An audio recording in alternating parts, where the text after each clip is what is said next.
Agenda changes, all good, can we get a motion to approve the agenda? So moved.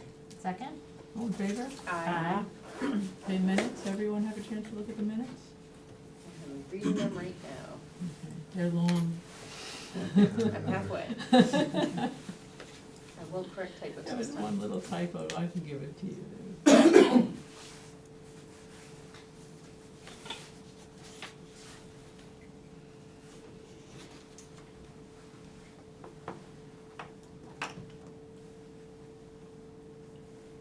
You wanna come back to it?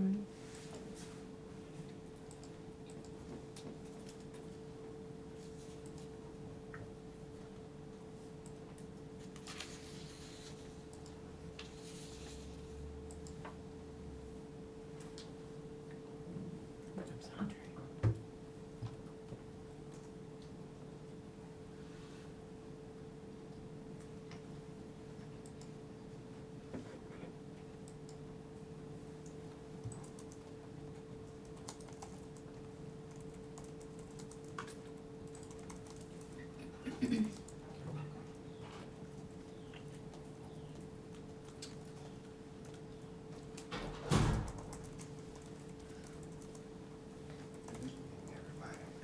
Hey, Andre.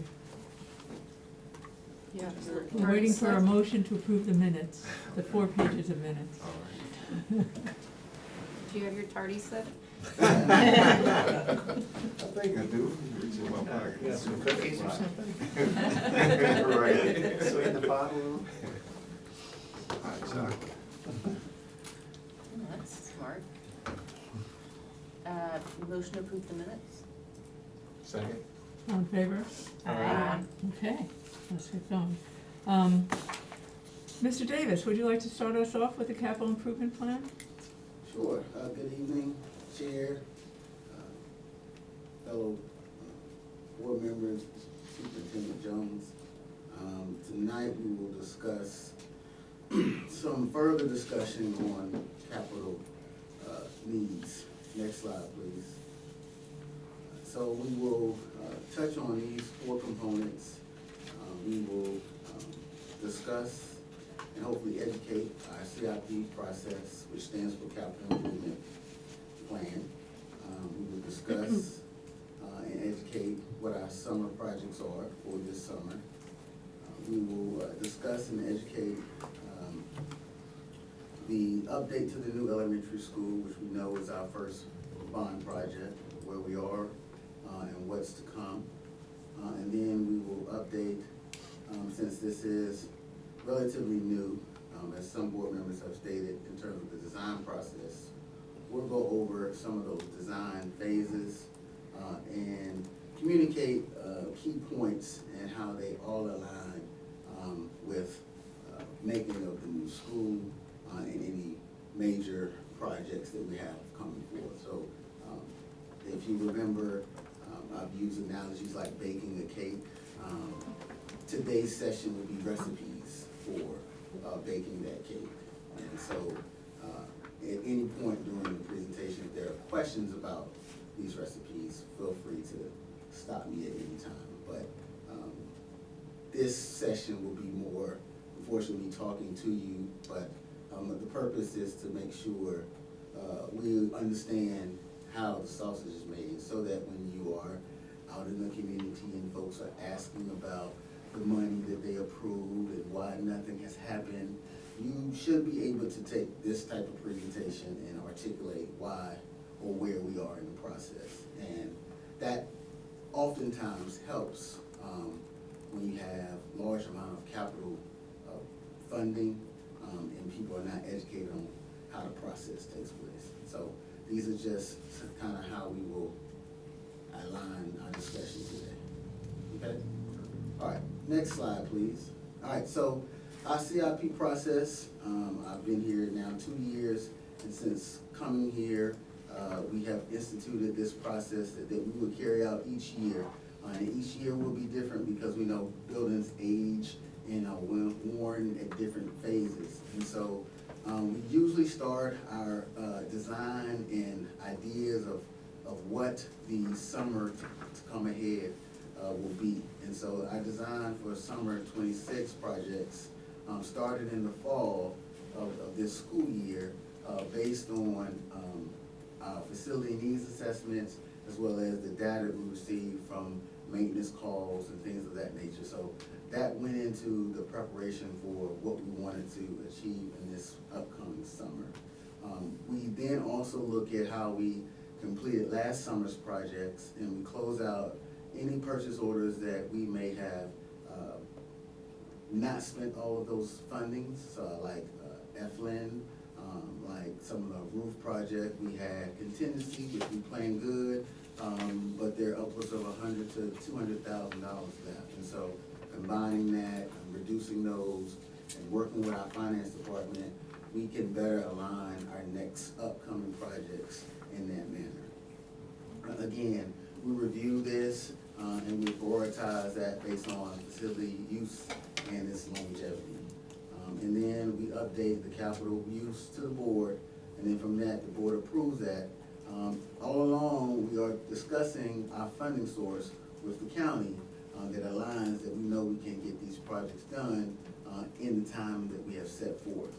And then thus the projects for the next summer come out. So it's a cycle that we do every year, starting the fall, into the winter, spring, bid them out, summer. And so we hope to keep that same type of cadence that helps us with our master planning, and that should be able to help you in the community express when things are gonna happen at certain schools. And so this is a form of transparency, that it's just not who may be yelled the loudest, it's really efficient. And so this is our process. We hope that you will take this information and use that whenever someone asks, why is this school getting this versus another school? Next slide, please. And so based on that process, here are the list of summer projects and where they currently state in this next summer of cycle. And so you see at New Hope, we have finished the design and the bidding, and it is ready to go to construction this summer. Eflin Cheeks, we are in the constant review process and looking to replace that 3rd, 5th grade playground this summer. There was a lease that we are continuing to spend down on, and so that's a part of capital expenditures, so that will be spent this summer as well. Pathways is getting some new flooring, is currently in design, but because of the short time frame and the scope, that would also be done this summer. All these projects will be done this summer. This is just telling you the status of where they are on February the 23rd. River Park is getting flooring upgrades. And so what we try to do with all these projects is we try to touch all of our schools in some way, some bigger than others, because some of our funding is specified by school location, as well as district-wide needs. We've done a good job. The board hired our consultant, Steve Hess, who's been working with us to right-size some of our projects over the course of last fall. So he's been really instrumental in laying down that groundwork. So as you see, we have a lot going on. That means that we are constantly improving our portfolio here in Orange County. Next slide, please. And so the new elementary school, on last month, we approved our designer, which is the next step into moving towards a new school in 2029. And so a part of building that school is to make sure the school fits on the site that we have. Many of you know that we are in a collaborative site agreement with the county and the city of Mebane. I think this is a unique project, but this is an opportunity to work in a collaborative method, which the county has made comment of that. And so we have started basically monthly to bi-weekly sessions with all 3 municipalities, which is very challenging, but so far I will say, based on my experience, I look forward to working with the city of Mebane in Orange County, because all parties understand our goal, which is to have a school in 2029. I think with the initial planning and getting them on board early, I found that we have much success versus starting later down the road and bringing those folks to the table. We are working, as we did with prioritization of what project will come out of the bond, to start our stakeholder kickoff process. We will begin that towards the end of this month into March. We are working on a schedule. We're taking a three-pronged approach in that stakeholder, and so what that means is that we will have your one meeting where it's in person, similar to how we did during the brainstorming session of what school happens. It'll be more focused on elementary school, so that's an opportunity for the community as well as board members to come hear what is idea of a 21st century learning environment, specifically in elementary school. We will do also another survey as a touch point for those who may not want to be in person to give their feedback, as well as we will create a similar gallery walk that we did when we gave the three options of scenarios of projects. We will do that type of gallery walk where people can come in and leave comments. All of this is a part of the sausage making, so that we have community engagement and feedback into the design of the school. In the end of this month, we will put out an RFP for CMAR, which again stands for Construction Manager at Risk. If you remember, late summer of last year, the board approved this delivery method. This delivery method allows us to get pricing faster, allows us to break up packages, allows us to do some cost controls that in some other traditional methods calls for overruns and non-guarantees of projects delivering on time. And so we'll talk more about that in our March meeting, the results and where we are on that. We hope to have a contract and a recommendation to negotiate a contract rather in April of this year. It all aligns as we get through the design process, because generally CMAR comes on board right in the schematic design process. And I'll go into what the schematic design process is in a later slide, but this is just showing you where we are and how your input and how getting the community's input will fit into the design and construction of the new school. Next slide, please. And so, a part of the design, there are different phases. Again, the school is not going to be delivered until 2029, and so that's roughly 3 years from now. But I assure you that once the dirt starts moving, it'll be here before you know it. And so here are the phases. We have program, schematic design, design development, construction documents, and then we have our as-built warranty closeout phase. Next slide. So in our programming phase, which is where we are today, we will be defining the goals and the space needs. Of course, those goals will be defined in those stakeholder meetings, but some of those space criteria are pretty much stated by the state, in DPI. And so there are certain standards for a 600 student capacity building that we must have at the high school, middle school level. There are core classes, there are class sizes that are mandated. And so some of those things are guardrails to ensure that we meet the state standard for 21st century learning in terms of capacity and square footage. We will also begin to establish site and regulatory constraints. As we look at adjacencies, we look at where the cafeteria will be in proportion to the carpool line, in proportion to whatever environmental constraints may be on the site. And so that all goes into the programming. We also have already defined our internal administration when it comes to our design committee, which is full of operations and academic leadership. And so they will be creating this narrative to help us continue to refine the design of the school. In May of this year, we will come with a recap to the board of how that program document has been formed and provide you an update of how stakeholder input has been integral in that programming document. Next slide, please.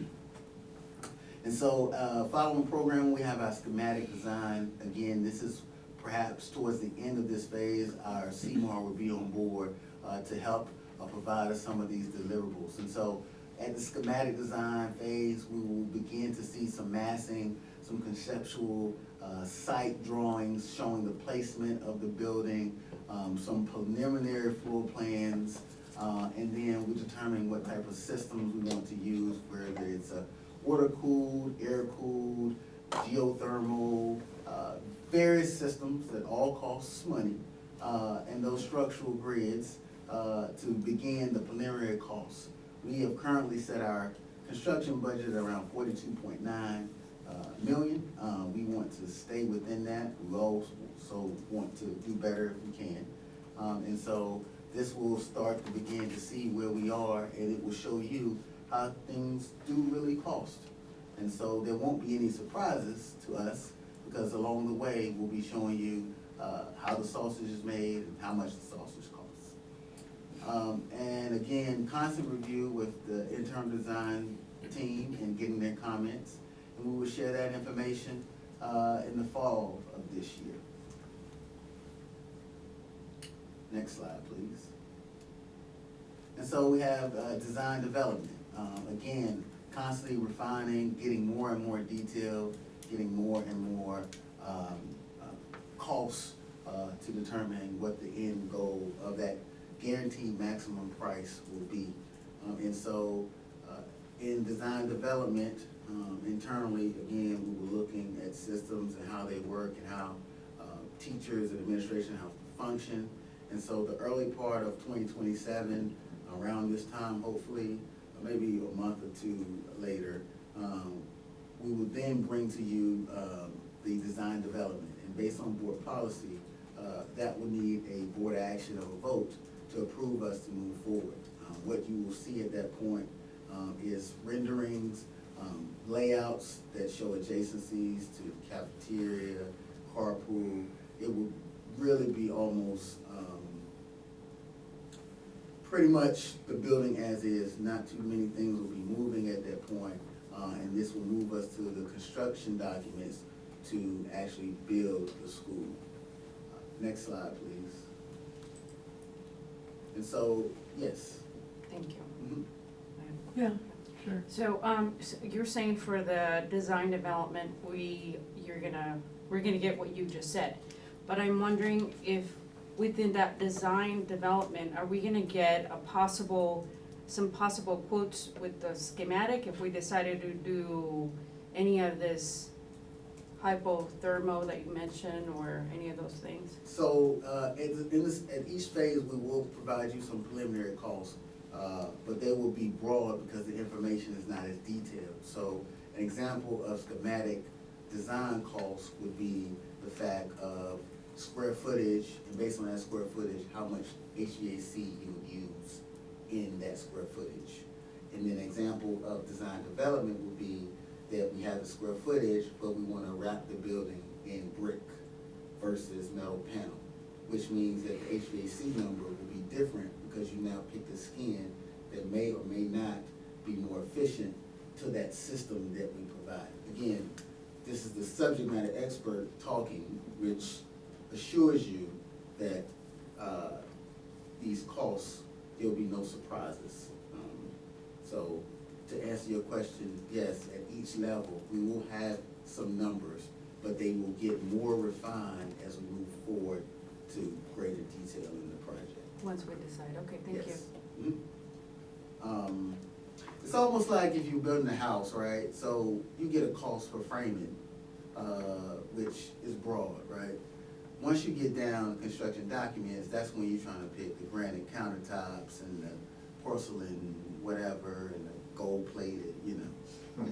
Maybe not me, but, so that's how you see how stuff starts to add up as you get further in the design, so, any more questions?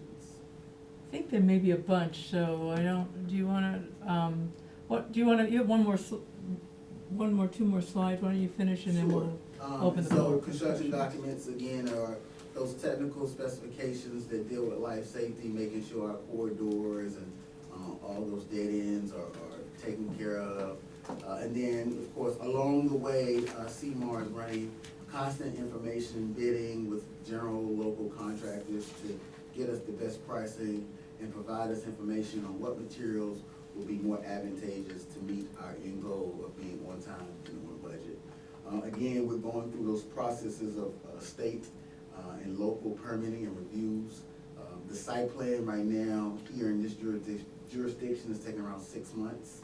And so there will be some waiting periods during this time that we will be waiting for information to come back from those authorities having jurisdictions.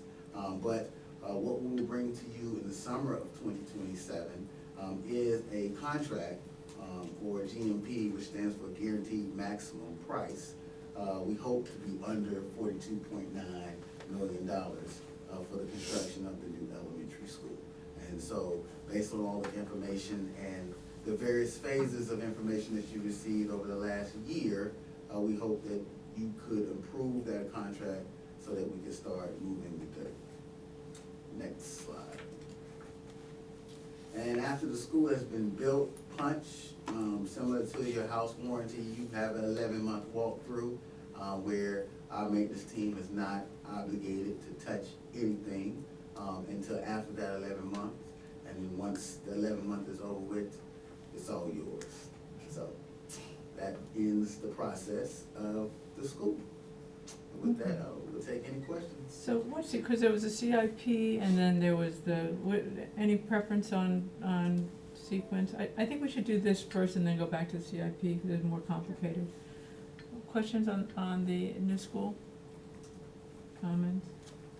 Sarah? This was a really helpful walkthrough of like the different phases, what we'll see at the different points and all of that, so thank you very much for that.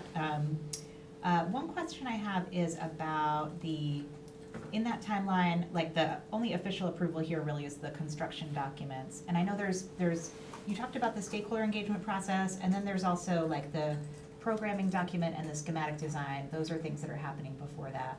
And some of I guess I'm wondering, like, are there things that you will want or need board input on in terms of, we have a couple of options before us, which do we want to do? Or in terms of probably in terms of any of those. So like, you mentioned like different HVAC options, for example. Like, are you planning on presenting, like, this is the one we're going with, and this is why, and this is the difference in the cost, or, you know, it just sounds like there's a number of choice points, so like, how will we as a board engage or not engage in those? I think if I can just interject, the Sure. cost point, the price point is going to determine where we lever, whether or not we can get more efficient. And I'm gonna just use the same example with brick versus a metal, wall. Thank you. So if we can afford that and that is gonna cost, be more efficient later on, then that's where we go, so we'll have to weigh those options. But I think, we'll bring things to you, along the way. Is there something more specific that you're looking for? Like, when we get to the schematic design, we're gonna present that to you. Right. That's gonna be based on the terrain and how we can best position it and be cost effective at the same time. Yep. And the designers will look at that, but at that point, we'll bring that to you so that you can see and have a discussion around it. And if there are other pieces, we can discuss, some of those larger topics, like I know geothermal has come up. Is that an effective, model for us to go with? Yes or no? If you have those questions, we can answer those questions. Yeah, I mean, it might be things like that geothermal one, I think, is a good example of what we might have questions about. I'm just,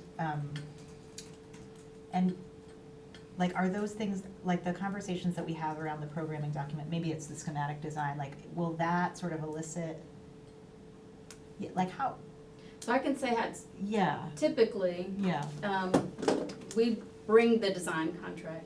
Mhm. We can keep the board updated, but in other districts, Mhm. we do the work. And then, our teams meet, we talk about the programming piece, we talk about the design. We bring principals in, they're part of the team to talk about the functionality of the building, right? Whether or not it flows and the best placement for certain areas. Mhm. And then the design team tells us whether they can do it or not. Yeah. And if they can't do it, what the other options are. Yeah. And, so I'm just, correct me if I'm wrong, like, No, those I aren't- think, yeah, I think, in the listening sessions, the design team will hear kind of overarching themes. And the good thing is that the team who has been selected previously worked with us on, coming up with the options. And without getting in the weeds, because I don't think you want to get in the I do not weeds. wanna get into the weeds, no. Perhaps we could provide a illustration of how the sausage is made, because I think what you're saying is, if we come with a number, you wanna know how we came up with that number, or why this environmental sustainable option is not viable in our project. or are you asking to make the decision as to whether or not we go with a certain HVAC system? That's what I'm No, trying to yeah, no, engage no, in. it's more like, Can I get yeah, some- if anybody else has any Okay, thoughts on you know, this too, there's it's a like cou- understanding the sometimes trade-offs. you know, in the, when you're doing some kind of major build, that there are opportunities for trade-offs. And I liked your brick siding and metal siding is a perfect example. And what I would expect is the design team to look at that and say, we looked at it, and you know what, we picked this one, and here's why. But it's helpful for us to know that we didn't just, because we don't believe you've done that, but it's just helpful to understand some of the major decisions that have been made along the way, so we are up to speed, so we don't come back and ask dumb questions. I'll give you another one that has me a little bit more curious about, and that's the site. You know, and I went on, you know, if you look at the site, the site we've been given is completely undeveloped, you've said that. And then we have a school with lots of open space, and then there's a soccer field, which is mostly lawn, don't tell them that. But we have that between it, and there's a question of, and I don't know, I don't build schools, but there's a question about what's the correct, what are the options for locating the building and the shared space and the parking spaces and the bus parking, you know, and, you know, is there an opportunity to bring the schools closer together, and is that even a good idea? So just that kind of site planning, and I'm guessing you're gonna look at all that, you're gonna look at it's a huge piece of property. Half of it's developed, if you take it all, half of it's developed, half of it's not touched. So will there be a time as you look at that and you're gonna say, here's how we wanna do it, but coming to us and say, here's what we looked at, here's what we think is the best way to go? If this opportunity presents itself, we can do that in this finance and capital meeting. So what I'm hearing you say is that, you wanna hear how we made the decisions on the site plan, and we can, So looking long-term, when we get to this point, we're gonna be at the fall. So we can bring it to a board meeting just to give an update, but it would be an update. Yeah, I'm just, yeah. Yeah, I mean, I don't need to hear every decision personally, That's right. but there's items that I've heard us all care about, like if it's an environmental trade-off, we'd just like to know what was the options, right? Like, I'd hate to come into a meeting, I know, I've seen this when we did the J-Wing, came in and said, hey, did we put noise cancellations in there? Or, hey, did we do this? And the answer was, oh, I didn't know you wanted to do that. Right. You know, and it's, okay, now it's gonna cost you this much more.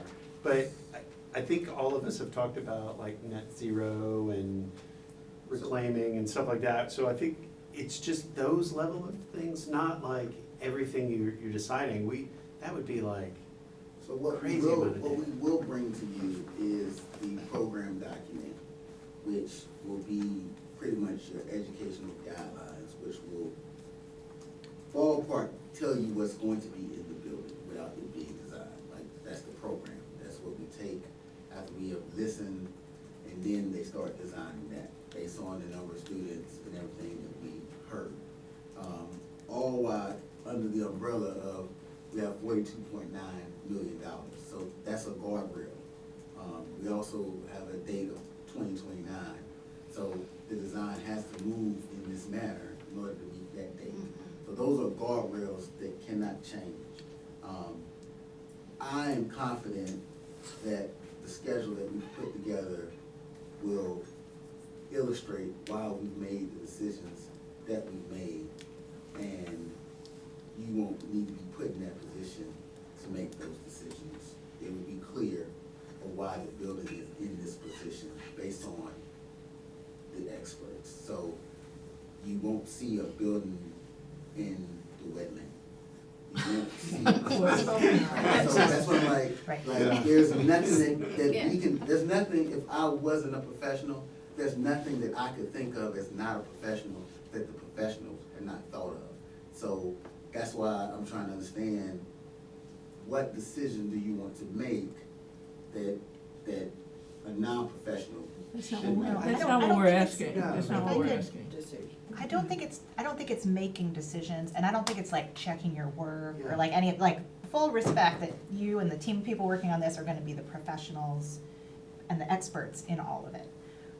But just taking the Jay Boynton example as another one, Will and I think were the only ones on the Yeah. board at that time, but like, the board members brought up like concerns about the acoustics in that big open area and how we were addressing that. We brought up, wanting to look into whether the restrooms could be, designed in a way to be gender neutral so that students could use them, you know, that ended up, like the gang restrooms, you could not do that, but they did end up adding in a couple of spaces, a couple of single stall, like handicap accessible restrooms in sort of response to that concern from the board. But it came at a point that felt like it was a like, little, we don't wanna sort of surface questions like that late in the process. And so it's just, maybe it's when it is the programming. I don't know when board members would sort of surface I think- questions like that. Well, you surface questions every day. So I Right. would say that as those things come to mind, just like Yeah. we're getting community input, if you send them, and then we know what you want reported back to you on, what's your priority. Cause we just went through a list, like trying to imagine all of the things that are going into this site, into this building, that could be points where we could bring back to you to say, and you don't even care about them, right? Right. That's not where your priority is. So if you have things, as you're taking notes, we have our one-on-one meetings, I'll take those.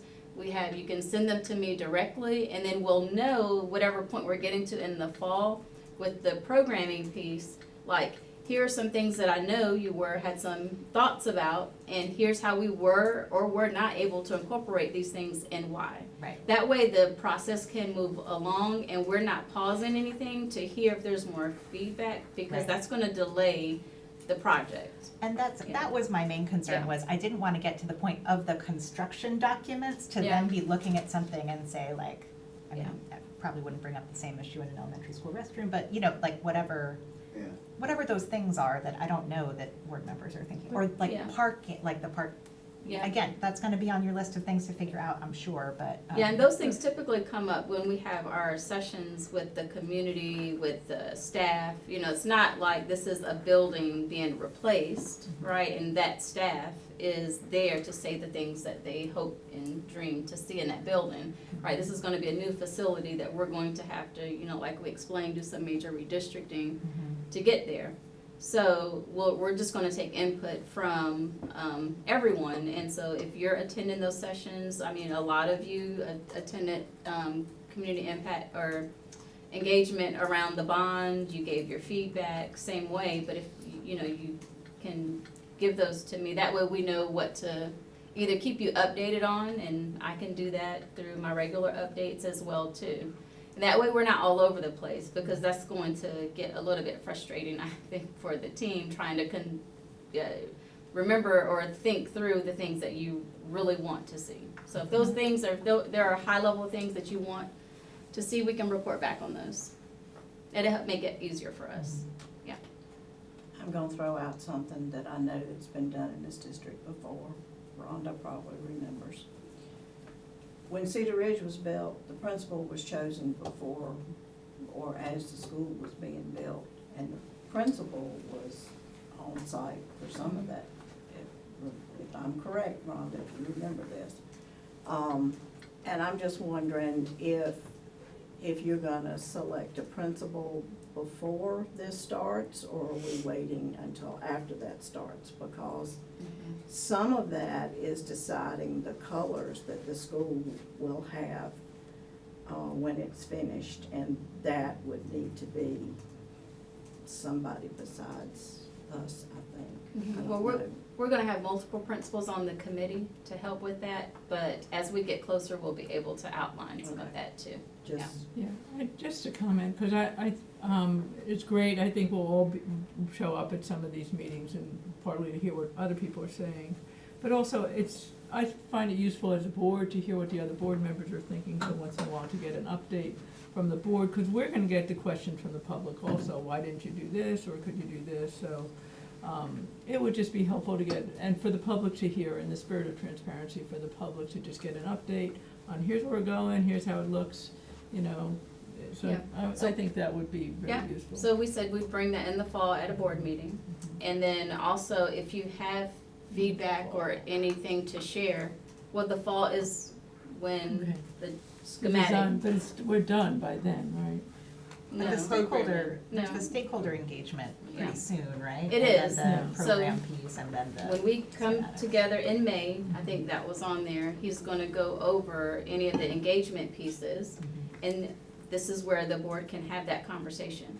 That's a great idea. We'll I think leave it that's a great open. idea too, just like adding Mhm. whatever has not already surfaced through one of those Yeah, other things, yeah. additional Yeah, that's in May. feedback or whatever. Because I think that's nice, and I'm sorry, I think that's nice and early, and hopefully if we get our thoughts out there, then we're not bringing them up at the point that you're at construction documents or something. That's my main concern. Yeah, and any of the other methods work too, like one-on-one conversation here, you wanna send them to me so that I can forward them on, but I mean, you're an integral part of the process. We just wanna make sure it gets completed on time, or because the longer, if it gets drawn out, the less money we're gonna have.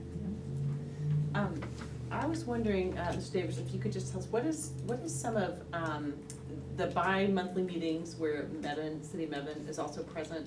Is that like coordination, like are they actually, do they have authority to weigh in on certain things, or are you, what is their role in those dynamics? Good question, and I'll let Mr. Hess, because he's leading that, he can give you the details, but it's actually beneficial to us. And, the city of Mebane has given kudos to Mr. Hess, how he's collaborated all three entities together. But, Mr. Hess, if you wanna just talk briefly about what the importance of those meetings will be for the project. Yes, sir. Good evening, all. We're meeting monthly with the city of Mebane in Orange County, and it's primarily for zoning and entitlement purposes. Mebane is really embracing this school. They've encouraged us to talk about annexation. Orange County has weighed in, noting that when it's annexed by Mebane, there's less stringent stormwater control requirements, and Mebane is eager to expedite inspections and permitting, so it's primarily just a working group to help expedite the project. It's almost like an economic development meeting, if you will. Yes, sir. So we do get water and sewer from them too, right? Yes. So we don't get it from Hillsborough, it comes from. That's correct. But it changes the zoning, right? The zone, I thought we were in the Mebane ETJ, but are we in Orange County or Mebane zoning with this school? We're currently the property is currently in Orange County. It would be annexed to be within Mebane city limits to receive Mebane services, and then it would be permitted under the Mebane inspections But department. would have to be annexed. So that would be a helpful decision to come to the board when you're ready to make that. And if I'm not mistaken, isn't Medline already annexed into Medin City?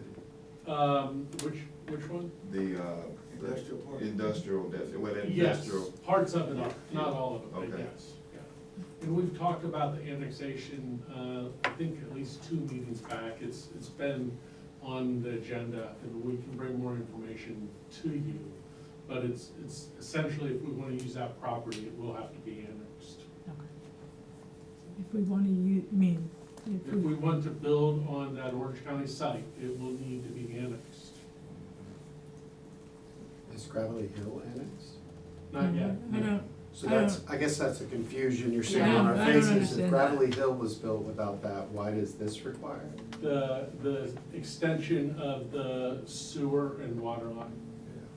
Yeah. And I think that's what I was saying, so next to, the Medline, industrial, the hospital, business area, or the building there, I think that's already annexed by Medin City, if I'm not mistaken. And so it's just gonna move down that line there. But Gravelly already has water and sewer from them, so. They how- do. But Do you see the confusion why we're confused if we have it already yes, without it? I Why- think, well, things have changed since Gravelly Right. Hill was Yeah. built. Okay, that's It's an fair. economic development zone now. Yeah. It's primarily for industrial uses.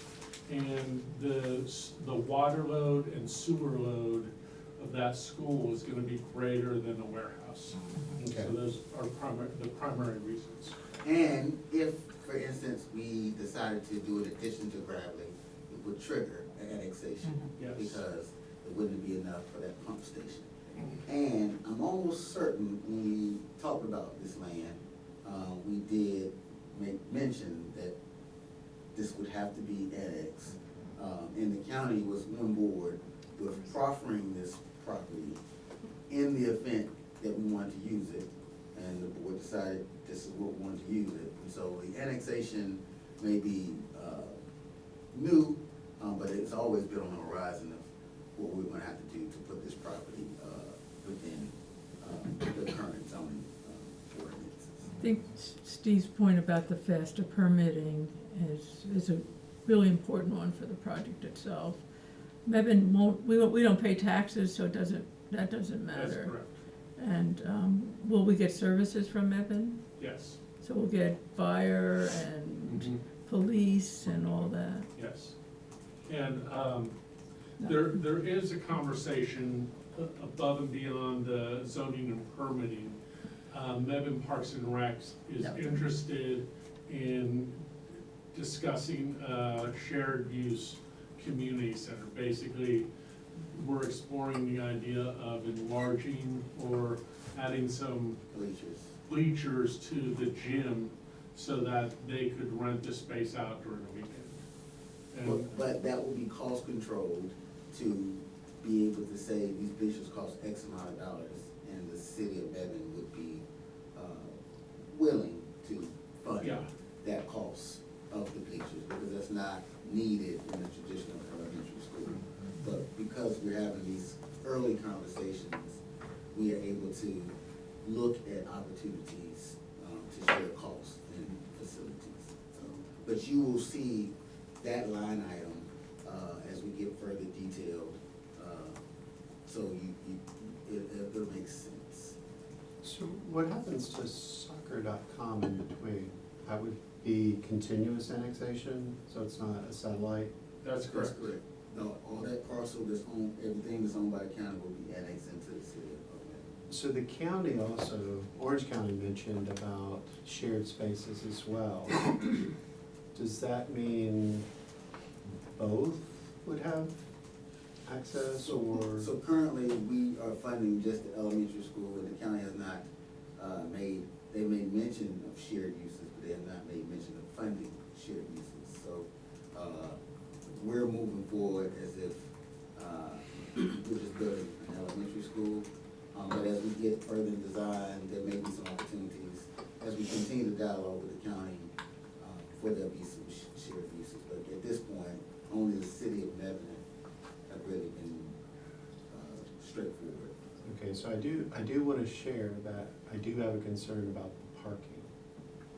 If you look, because when soccer.com or soccer is in full force, it's crazy out there. I mean, they park all the way in Gravelly Hill, and I'm just thinking if we have this recreation center that people wanna use and there's soccer going on and it's convenient to park there, people will definitely park in the school versus. And So, I mean- we've had those preliminary conversations, Okay. and what that looks like is we will identify opportunities for MOU, where they can use our parking, and it'll be adjacent to the soccer, so during non-school hours, there will be additional parking to help with, the overflow that they're experiencing right now. Yeah, please. No, this is a really important point. Yeah, because some, I mean, non-school hours, then it's also been an issue for the school, like evening events at the school, So right? when we add the additional parking, that should correct the Okay. issue. So I'm saying, we are working to design the parking so that it fulfills the school's needs, but it's also adjacent to the soccer park Okay, to deal with the overflow that they're currently experiencing. So we may, we only could just size the elementary school parking lot for the elementary, but we know we have other players. okay, We will size the parking lot to Gotcha. be bigger. Now, we will show you that an elementary school parking lot only costs $2 million. Well, because we wanna be facility partners, now it costs $3 million, right? I'm just making up. right, right. Yeah, It's my- gonna be bigger Yeah. to accommodate the overflow of soccer.com. So is Mebane and Orange County willing to give the delta, that extra million, or?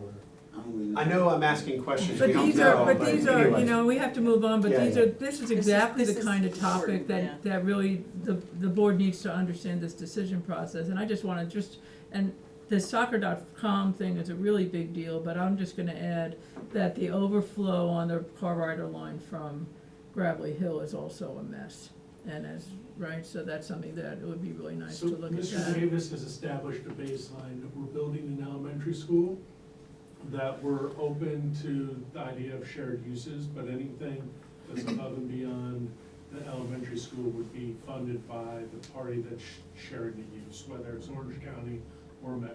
And that's So a conversation, right, that's the conversation that, That's, but, and I that's the think if, baseline. Yeah. and the Oh, county's policy says that any new school needs to look at these kind of shared community uses, that is in the It- county policy. It does say that, but what we have shared with the county is that when we open our facilities, we get no additional resources to help staff that and no additional funding to help with the cleaning of that. And sometimes we walk into spaces that are not left the way they were left behind. We don't open the doors to how they were left behind. So that's a conversation we're willing to have, and we've shared that with the county, but I think there has to be some type of agreement for that, No for question. that to happen. No question, and Yeah. as a taxpayer, I'd rather have the shared uses with an agreement that says they're gonna do their part, but we can't afford for everybody to roll their own, all right, we just Right. can't afford that. But when we get to the part where we have like the schematic design piece, you'll be able to see where the parking comes into play, and we'll be able to show that to you.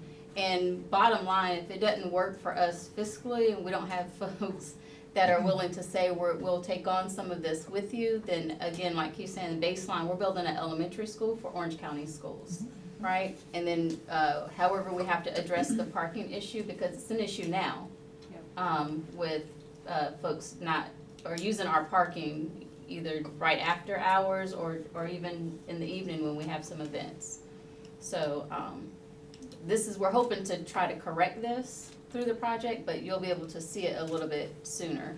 And so all of these things are helpful, conversations for us to have, and so that community input, I'm sure we're gonna hear some of that as well.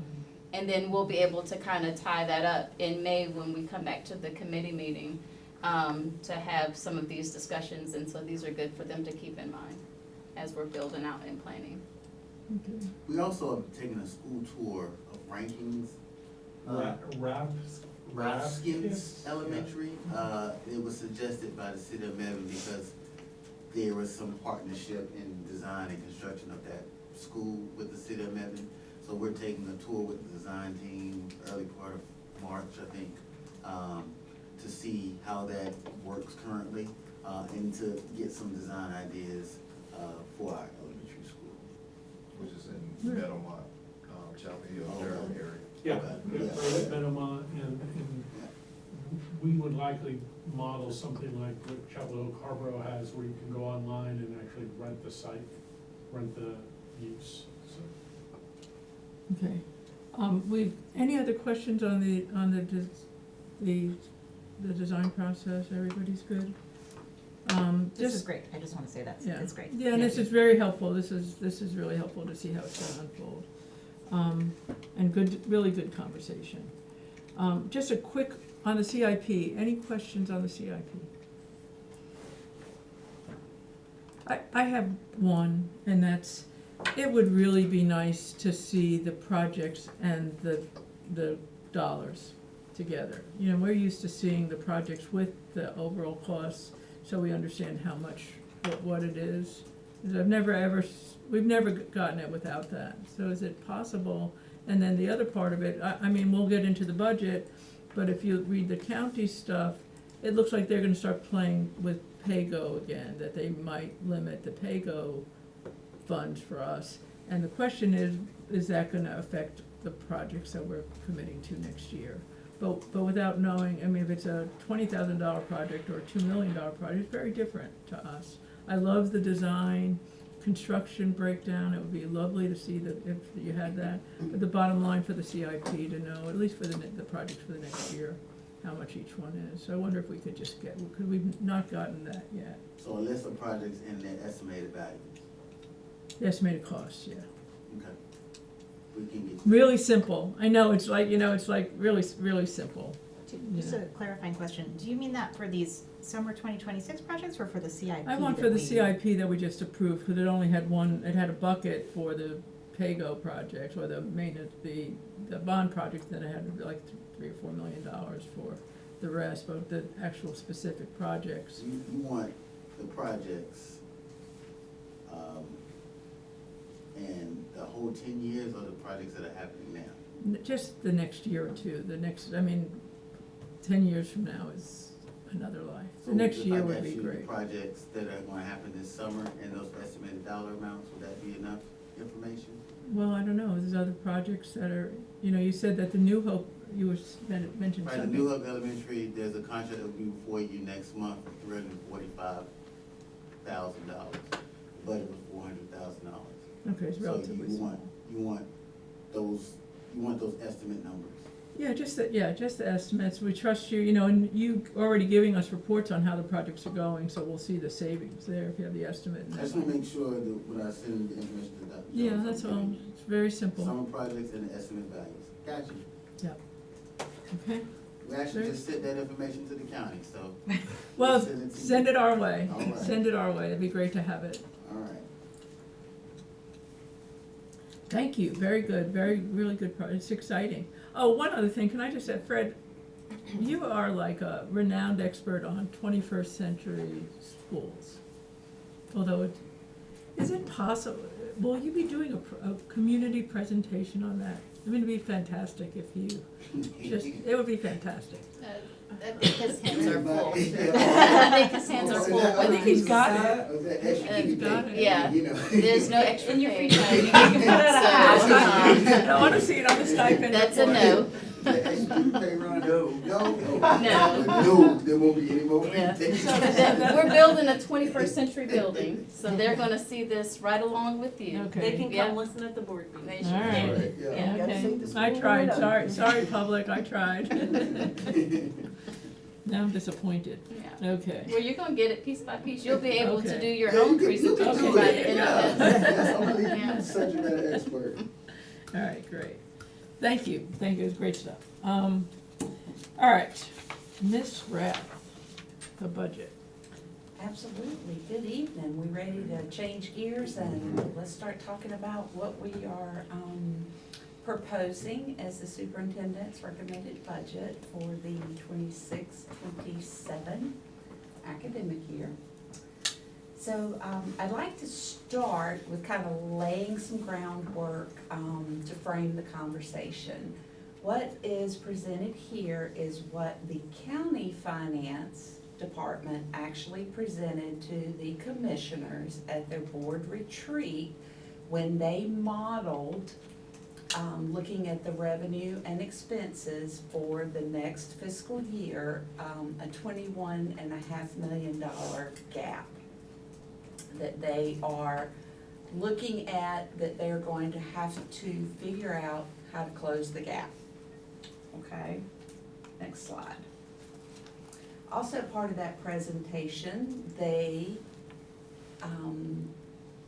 suggested, recommended, offered an idea of maybe they could look at changing the funding model for the school districts to better account for the enrollment trends. And I'm gonna go into greater detail as we continue to go through this presentation. We'll actually walk through what that looks like and why it's different and why we are concerned.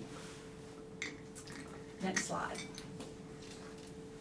So let's start with local funding impact. This may look familiar to you. This was part of the one pager that when we had our collaboration meeting with the commissioners that we provided to them. The first top left is a look at our students. With the funding and arrears model, we now know what we're gonna be funded for next fiscal year. If you recall, they made that change. It is now the actual best of either day 20 or day 40 of the previous year, so we know what that number is going to be. For us, it is going to be 6,733 students, which are down 182 from the previous year. Our charter schools right now, the change from this time last year is an increase of 32 students, which the county funds us fully for. And then the out-of-district students are the ones who primarily are staff who may not live in Orange County but want their children to attend Orange County schools. And so they attend here and are not charged the tuition. So they take that number out and they do not provide us the funding for that. Those are teachers and staff kids mostly? Primarily. Yeah. Primarily. So the net impact, when you compare us to the current year we're in now, is a loss of 174 students. Going down from there, looking at our state and federal budget impacts and how we are anticipating that that's gonna impact us locally, we know that we're going to receive funding for 174 less students from the state. That's anticipated to be between 800,000 to 1.1 million. Roughly about 13 positions that we're gonna not have funding for from the state. Another component is our federal budget impacts, and we'll talk about this a little bit more granular as well. But right now, nationwide, our federal grants are projected to be flat.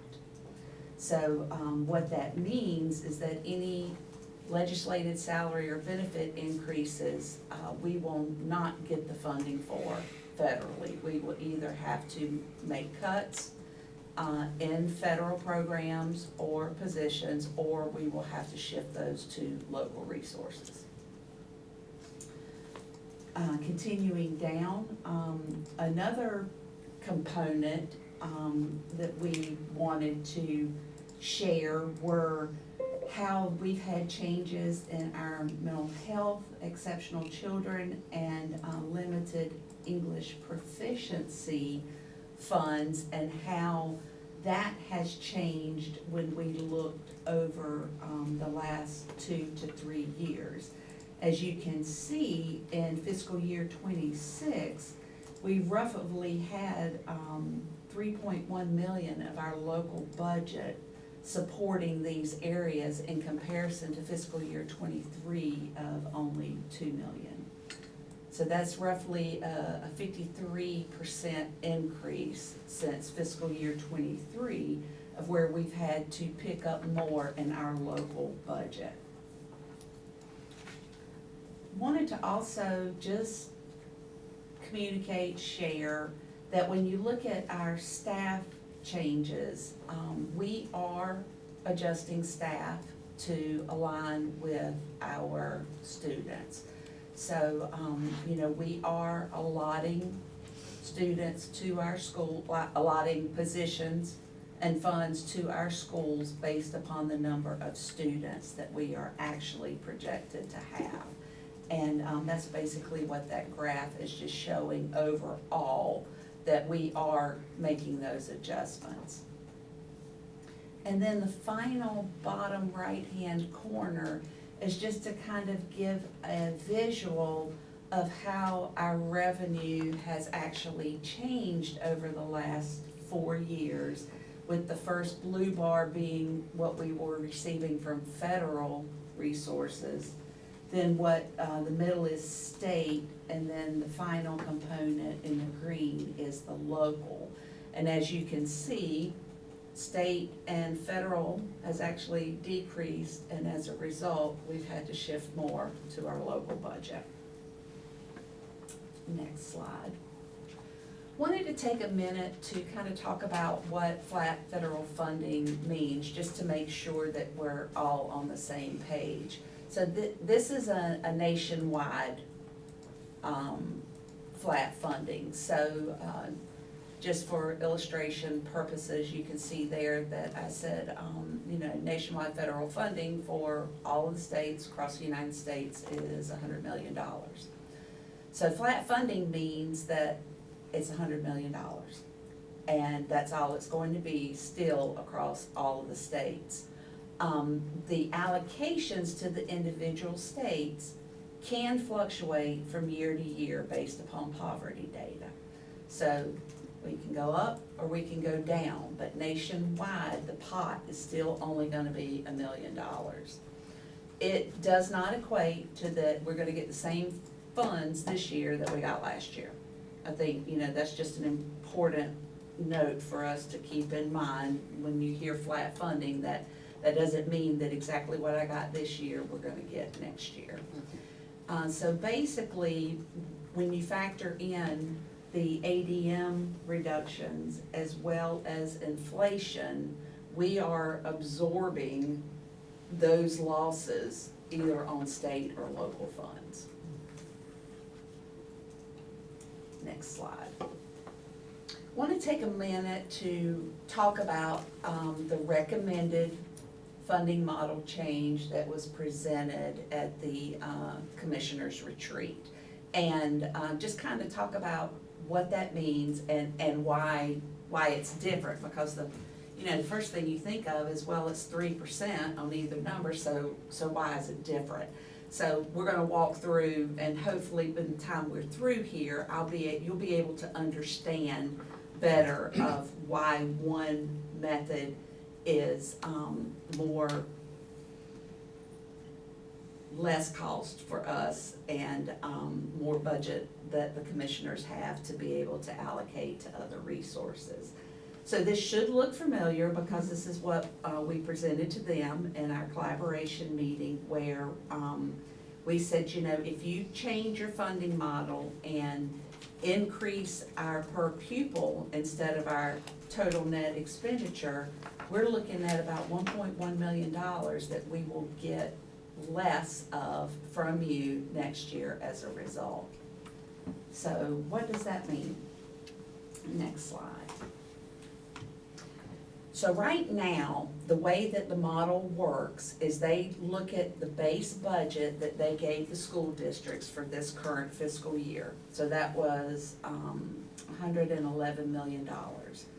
And they would say, okay, we're gonna fund a 3% increase on the $111 million. So that would equate to $114.7 million. So when you take the net of those, that's an increase of roughly 3.3 million to education. Then they back into the per pupil. It's just a mathematical calculation. They take the total number of students from both of the school districts and just divide it into that projected appropriation budget. And they say, okay, so your per pupil's gonna be $6,209. Okay, so in this model, they are increasing the total pot of money first. So they're increasing our total 111 million. Is that, we all on the same page? Yes. All right. So let's go to the next slide. So what they propose is increasing the per pupil.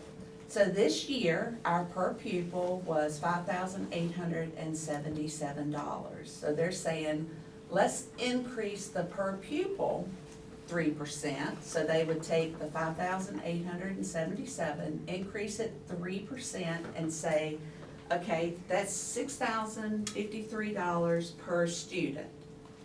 They would then multiply that times our students to give us our total pot of money.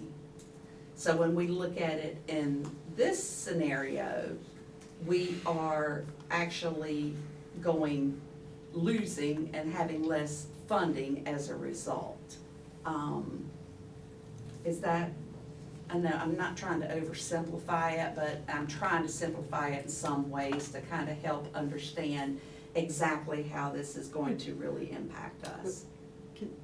Okay, so if we didn't lose students, they could do it either way and it'd be the same, right? They could Yes. increase our total 3% and then we divide, right? Exactly. But If we didn't lose students. exactly, so they're saying, aha, we can save money by doing it. Yeah, they wanna account for the loss of students. Right, Right. exactly, yeah. Right, but that's exactly right, that's Yeah, very well okay. put, I've been looking for ways, Okay. that's exactly right. Okay. And they were upfront about that. Oh, yeah, no, that's fine, I'm just, Yeah. you know, Yeah. keeping it simple for my own Yeah, brain. yeah. So well, I'll wait till you finish. No.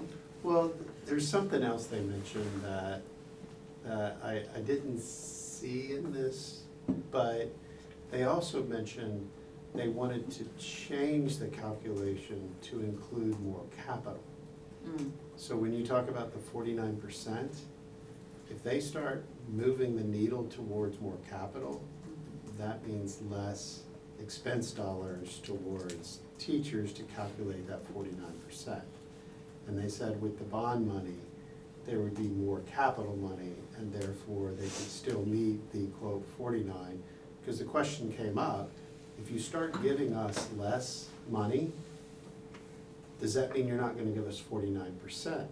And they go, oh yeah, we will, it's gonna be including capital. And we're like, whoa, that's not the same thing.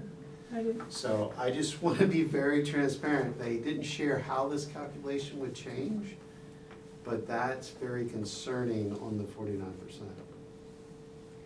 they haven't given us the 49% for a long time, and they, in the past, when there was a bond, they added it to the 49%. So this cap, I didn't hear the conversation that you're describing, but it just, that's all, this combination of capital and operating doesn't work. I just feel like if that were the plan, I don't know a lot of parents that would have voted for the bond in that. Right.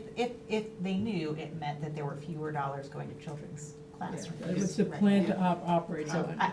I don't know How how would- seriously anybody means that, but Well, again, how this conversation came up was the question came, well, if you're doing per pupil, and then you get to the numbers, does that become 49% of your budget? It seems like it would be less.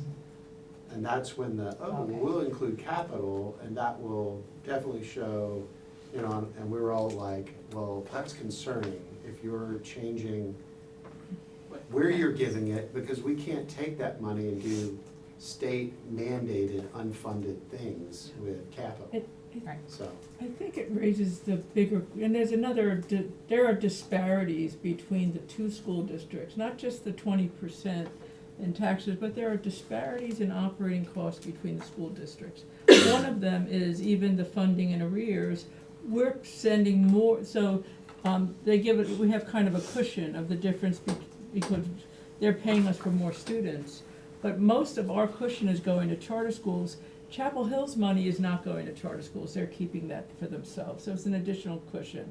Plus, we're serving a much broader geographic, I'm just making up some things, but our transportation is a bigger area, so we are, and our population is different. I think if we compared the amount of poverty in our district versus theirs, students are not the same. So the question I have is, will we have a seat at the table with the county as they go through this change? Or are they just gonna go in a corner and come up with it and do it? And it's really a question for the board, because I think we should have a seat at the table in this conversation. so what they shared, as I shared with everybody, is they said they were not gonna do it all at once, but they gave no indication of how they were going to calculate this. And we requested that we have a discussion on this and that it's not just a number that's given to us. And we do have the April meeting where all of us will be there to be able to give some input as well. I'm asking for something bigger, something like we did with the capital needs, where we had a work group that worked for a year or two together, the boards and the senior staff of both districts and the county, where we sorted through the disparities, and we sorted through the cost differences that the schools are facing, and really had a conversation. That's what I'd like to see, and I don't know, because it's a complicated conversation, and, They have to solve this by July. And- well, they said that it won't be till next year. They're not making this change until next year. They have 21 million that they have to figure out by July by state law. It's coming from somewhere. And I've heard multiple commissioners say, we're talking about a 5% cut across the board to start. Now, does that mean school is gonna be dropped 5%? I don't know. But No, I'm just I don't saying, think this, that's what- there's two different issues. There's one in July, and there's the long term of what they do. I'm This- just saying, this something's gonna change- hit us this year. This and we need to be ready. change, the county was really clear that they're not talking about doing this year. They're talking about doing this. I next year. agree, but I'm Okay. saying, right now, they have 21 million they have to get to, which means we're going to get hit. Which is a with something. perfect segue into our budget. So- So that's a different, that's another topic. But I just curious, the board, do you agree, disagree that we would really like to have a conversation about this and not just be told, here's the formula? I think I just want to understand if there is a work group that you want to form. You talked about the different disparities, with us Just- versus okay. Chapel Hill. They're required to fund us the same per pupil, so by statute. So I don't know that there is a way to get to the disparities. They do have their own special tax for their district over there that we do not have. And so that is not included in that. So I don't know if we, other than having a conversation around the change of the funding model, which I know they said that they're willing to have that with us as we go forward. But there's not a way that they can get around the statute that says they have to fund us the same per I pupil. think it's just part of the conversation. I think it's a separate, I don't wanna get into a discussion now, but I think there's just a general conversation as does our board wanna be involved in this conversation? And do we wanna be involved with the other school district and the county? My assumption is it's going to be part of the It April is. joint meeting. It will be, absolutely. I do think that's important that we talk about it in April, and I wanna make sure, I know the 3% is sort of an example of how we approach this, but what Yeah. we actually do is there's an inflation portion, that's the what's your continuation budget question that they Right. ask. And there's different pieces to that, given what we're projecting at the state, given inflation and what that'll do to operational costs, and so I just wanna make sure that whatever approach is being taken, that things are phased in and that they have an appreciation for the complexity of what it costs to continue operations. Yeah. That's part of the And conversation. that was mentioned as Yeah, well, yeah. the phased-in approach, that as a recommendation. But we won't know, it will be up to county commissioners, and I don't know when they're going to make the decision, Mhm. but they were willing to have some conversation around it. This 3% is the county budget. In their budget planning, That's their they assume model. 3%. It's just their model of 3%. Increase for us. And, you know, historically, our continuation has been roughly ballpark of 3%. Now, as you'll see in a minute, we're not going in 3% for this year. But it's basically just for modeling purposes. And Franklin, if you'll go forward one more slide, this is just in summary of what the difference is for both school districts if they were to implement this right now.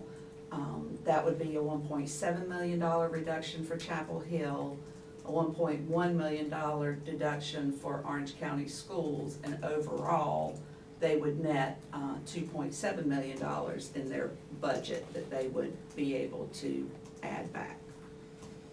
But again, I think they said that they're not doing it they're not making this change this year. They're looking at doing it for next year. But they do have a $21 million shortfall after they've given their staff raises and insurance increases and retirement increases, and they've built the new crisis intervention center, and they built a new library, and they have funded all their expansion items. Then they have a $21 million. Yeah, but I just want to make that clear, that they're $21 million after they've given all the raises and done all these other things. Just a comment. Let's keep going, Roger. All right, so now let's transition to actually talking about the budget. Good conversation. If you have any questions as we continue to go on, just stop me, okay? High blood pressure. So let's start with our key dates. You know, here we are tonight, we're talking about the superintendent's recommended budget. March the 16th, this will actually be on the board agenda where we will present it there publicly. April the 20th, we will have a public hearing, and then the board will approve the local operating budget, and at that time, it will become the board's budget. We will then present that to the county commissioners and say, here is what our board approved that we are presenting as our request for funding. On May the 5th, the county manager will present his recommended budget to the county commissioners. Then from there, they will have public hearings at the commissioner level. And then June the 16th, they will adopt the final local operating budget, at which time we will know for certain what our funding will be for the next fiscal year. Again, here's the breakdown of the students. We've already talked about it. We know we're gonna, based upon our actual numbers, our students are going down 182. When you net that with our charter and out of districts, we get a net decrease of 174 students. Next slide. Here's a trend, a 10-year trend of what our total ADM, that's the blue bar. And then the lines are our actual Orange County Schools number is the blue line, and then the green line is our charter school number and how that has changed over the last 10 years. Next slide. One thing I did want to share, this is not just something that's happening in Orange County Schools. This is something that's happening nationwide as well as statewide. This data is actually, when you look at all the school districts across North Carolina, ADM decreased 35,000 students. There were very few school systems that actually saw an increase in their ADM, or student enrollment. And here's how that looks across grade. There's no explanation as to why 4th and 12th grade shows an increase, but more importantly, just wanted you to see that across the entire state, this is something that everyone is being faced with. So that means that the majority of public school units in North Carolina are also being faced with a decrease in state funding for next year. Didn't Durham lose 1,000 students this year? I don't know the numbers It's over specifically, but 1,000, it's been over quite, 1,000, it's yeah. over 1,000, they have over 8,000 students in charters. I do know that Wake County, that this is the first year that they actually are seeing a decrease instead of an increase in their students, which was kind of amazing when I was talking with their staff, that they're faced, they usually always get an increase. They are actually, Oh, it can't, they're losing students despite their incredible growth. yes, Yeah, they have 15,000 students in charters. By the way, I look at those that day, it's crazy.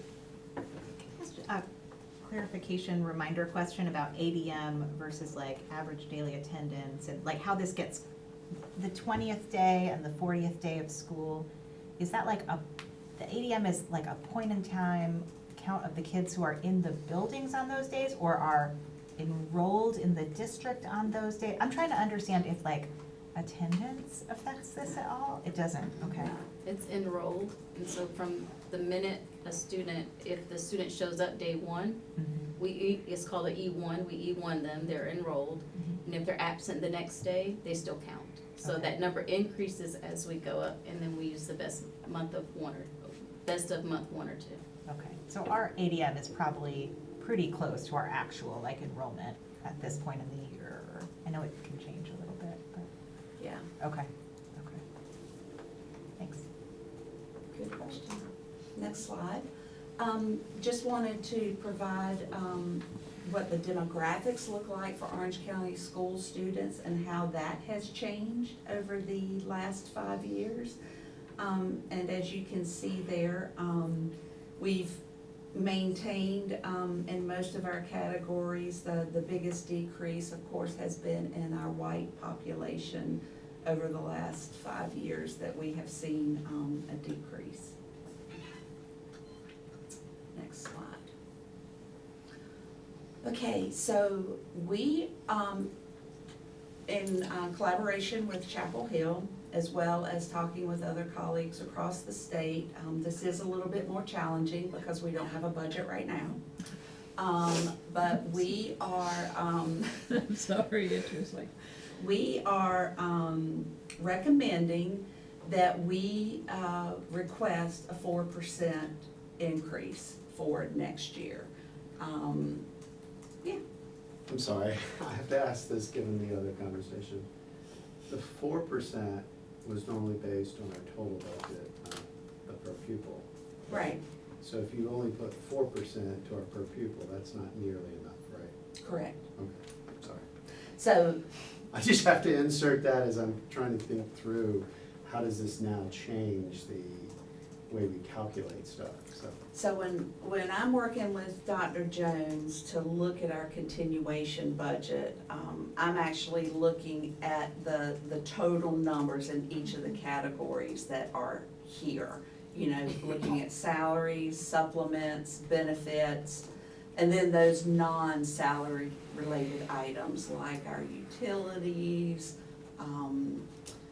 professional development, contracted services, you know, looking at those differently than salaries. Just really not having a good indicator right now because we don't have a budget.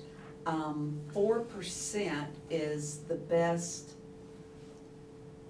I don't want to use the word guess, but it's, you know, when you look in the magic ball, right now, we feel like 4% is a good number or percentage for us to increase our salaries by. The Social Security, of course, is just a percentage. The retirement and hospitalization is actually looking at a 5-year trend. based upon how we have seen those costs increase. And that's actually calculated based on 25.15% for our contribution for retirement and $8,812 for our contribution for our employer portion of the medical insurance.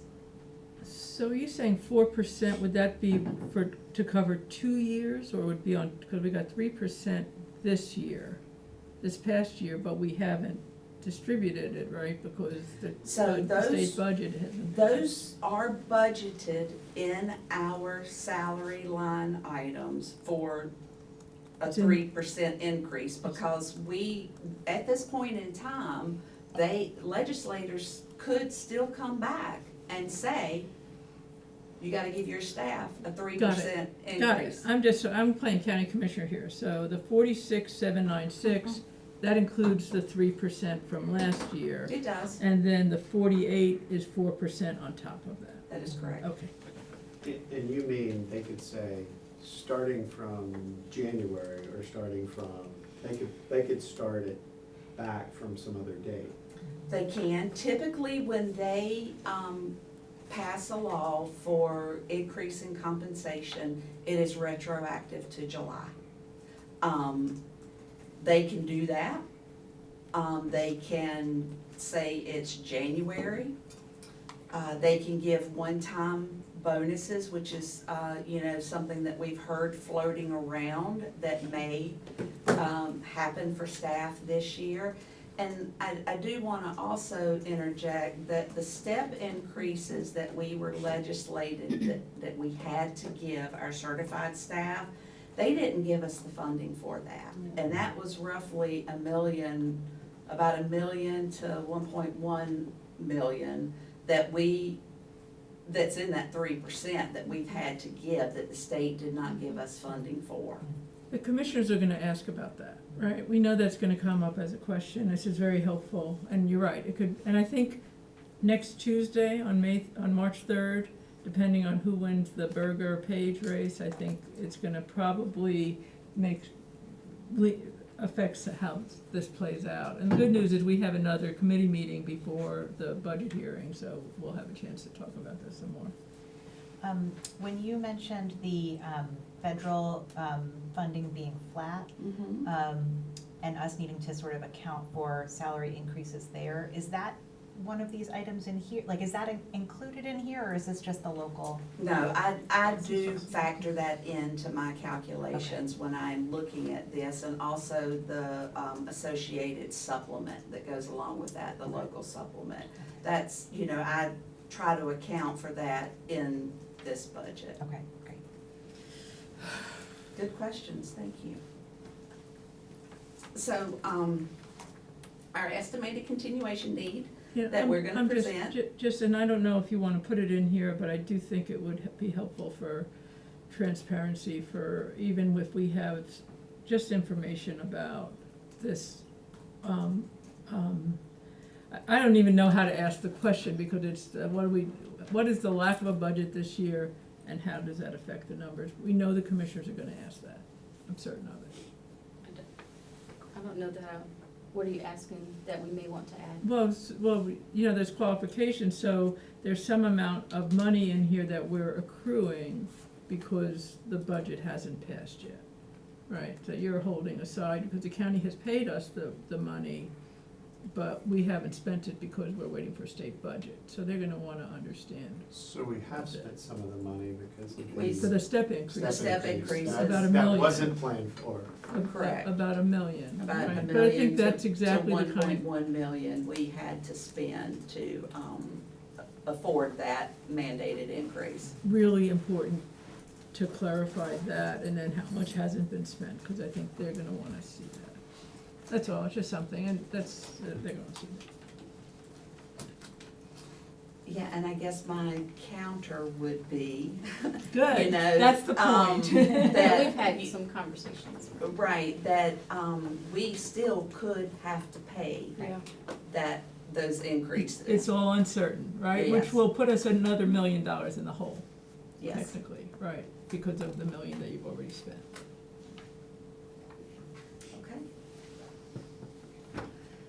So now let's shift to what our expansion initiatives requests are going to be for our upcoming budget. This should all look very familiar to you because this is still a priority. We still want to increase our local supplements for our teachers. We still want to increase our classified supplements for our lowest paid classified staff. And we still really would like to adjust that bus driver hourly rate to be in line with our sister district in Chapel Hill. So those are gonna remain our priorities. We have updated the data, so I'll hit them and kind of share with you what has been updated. There's not much change, but there are a little bit of change from where you saw this information last year. Just quickly, what about the step increases for this classified, moving to a half step? Are we dropping that?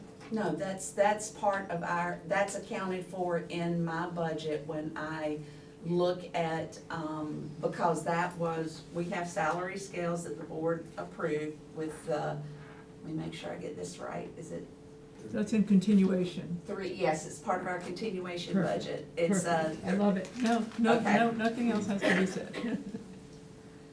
0.0375% step increase was. But now but we wanted to take it to a half, No, so that's not in the continuation No. budget. So, and you don't wanna do that anymore, cause I think Hill had suggested we go to a 1.5% per step.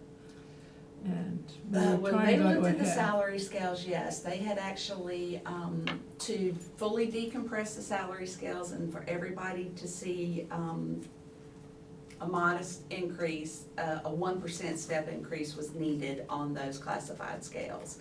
We were able to get, 0.0375 step increase. Right. That is in our continuation budget to continue that going forward. Got it, but we don't wanna increase it, cause if you look around, again, and the topic being our salary scales are not competitive, that every other district has 1% or more in their step increases. Alamance, Durham, Wake, they're all higher on their step increases. Just saying. Oh, we'll keep going, I'll put a pin in it.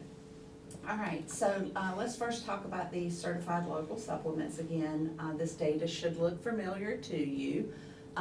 This is the same data that we presented last year. It has been updated. The only change was Durham. That was the only change when you look at this data. As you can see, we're lagging behind, particularly in those beginning years and those latter years. We are still ahead of Person, ahead of Alamance, but when you look at Chapel Hill, Wake, and Durham, we're lagging behind. Next slide. So here are our current certified staff and how they fall into the categories of our current supplement. So our current supplement is tiered this way from 12% to 18%. And there in the middle are the actual number of staff that we have that fall into these categories and what percentage they are of the total population. So as you can see, this graph did change if you went back and looked at last year's. We were heavier in that 0 to 5. We're now heavier in that 20+ years of our experience. Next slide. So based upon looking at this information and costing it out at the current levels of our staff, we are recommending a 3% increase to our current tiers. That would cost $1.3 million. When we looked at this information last year at 5%, it was $1.5 million. So 5% right now would equate to an additional $2.2 million that we would need to be able to fund that. So, 3% is, where we felt like was a good place to go in, to request to still advocate for our staff. That will get us more in line with, those districts that we are competing with, and hopefully, you know, allow us to, be more competitive there. Next slide. So, classified But local. Before you leave one of the things on the Wake supplements, the Chapel Hill supplements, is they have additional, like Chapel Hill has an additional 2% for EC. Wake pays an additional supplement for teachers based on their scores, and they have 30 schools where they've designated special supplements that are performance-based. So just a notation that when you say we're not competitive, it's actually worse than the story that the slide tells. We're really, right, and I just think we need to. When we looked at the data, we took the averages, when we took that into account when we were comparing across the districts to try to account for that the best that we could. Okay. And one other district that we might wanna look at or consider putting on the chart is Chatham, because I know they're like a local competitor as well, and they recently increased their supplements, I think to at least match ours, maybe exceed ours, I'm not sure, but we might wanna look at how theirs are looking, because I know they were able to increase them recently. A trend that I'm also seeing that a lot of districts are going to is they are going to flat dollar amounts versus percentages of salaries, so that as legislators increase salaries, that it's easier to budget and predict if it's a flat supplement amount, where right now, you know, if we get a budget bill that says you've got to increase your, let's say it's roughly 3%, well, our supplement is going to increase by that as well, because it's a percentage of the salary, the way it's established now. I'm seeing a trend of more districts that are actually going to a flat supplement amount versus a percentage. Yeah, I think Durham and Wake do that, Chatham, I does it believe too. Chatham does as well. Yeah, I think they might. Did I read that both Durham and Wake have gone to master's pay? I don't think it's. I know somehow Wake has, I know it's in their budget.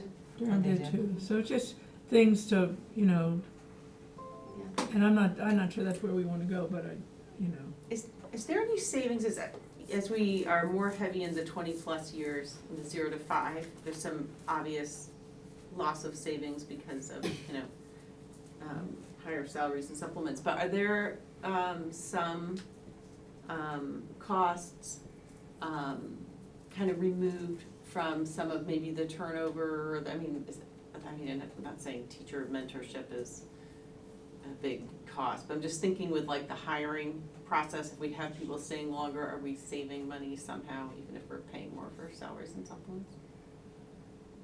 Or not really, is that just wishful thinking?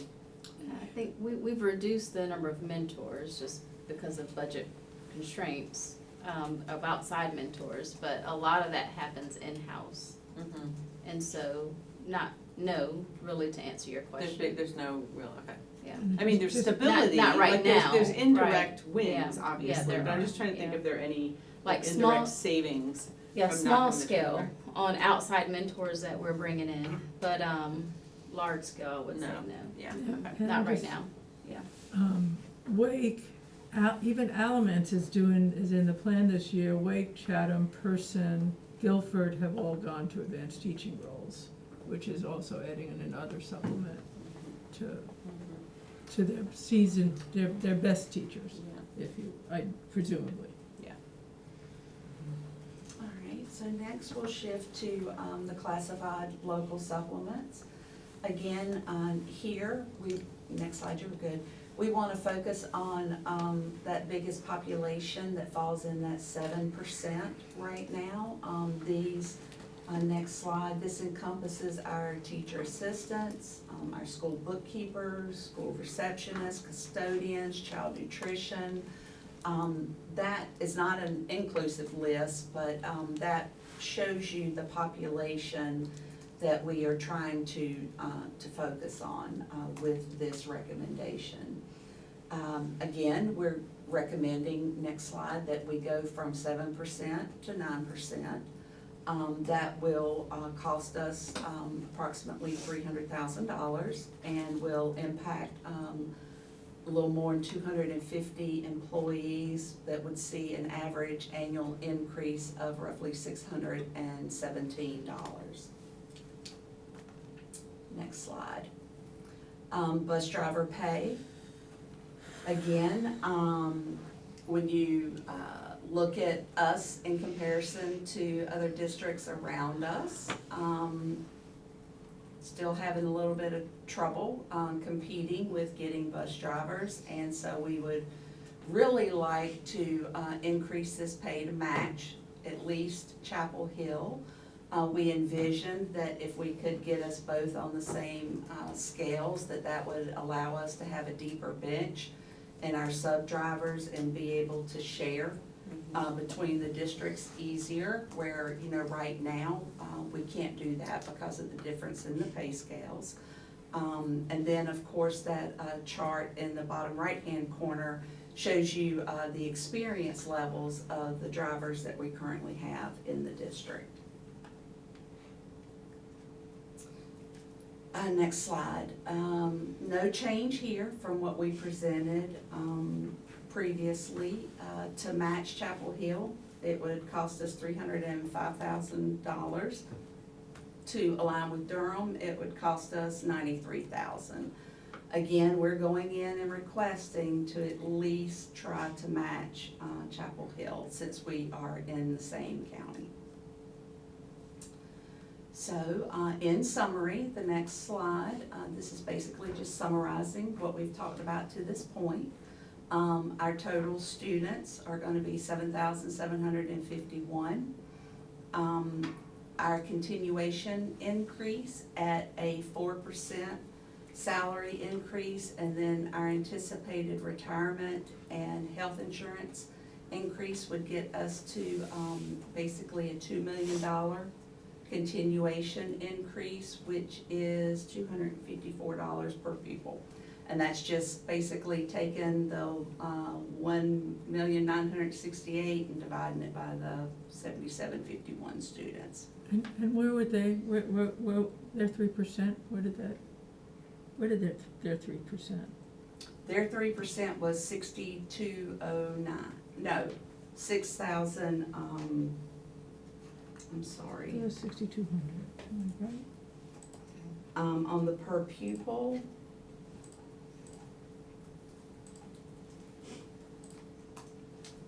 $6,053 is, it, on the per pupil, it On would the be current- on the- 6,000, but on the current. On the current. It would be 6,209. That's what I thought, okay. Because again, I heard them say not this year. I heard Travis say that twice. I heard maybe not implementing it, but some phased-in approach is kind of where I'm hanging my hat. I didn't hear that they weren't gonna do something this year. I just didn't hear, you know, I heard phased in is kind of where. Not all right now. Not That's what all I right heard, now. Which tells me there will be some, so, I'm anticipating that there's going to be some. agree. Yeah, I did have a direct conversation with the county manager, and they're looking to, from what, our conversation, they're looking to implement this next year. So I told them it would be really hard for us to swing this with little notice, you know, over the summer. And so, but also that he was recommending a phased-in approach. I took that to, not this year, but recommending a phased-in approach as we approach it going into the next cycle, next year. So we'll see. I like that. Yeah. That's what I Yeah. heard, that's what I heard. Yeah, so, we'll see, what happens with that. Either way, with all of the elements, with, decreasing enrollment, the flat funding at the federal level, we have been extremely conservative in as many, as anything you can think of, we have been really revisiting and pulling back as much as possible. Because if the state does come back with an increase, then we're gonna have to find that funding for staff. And there's not gonna be any relief, for us. So, we just have to be prepared for that.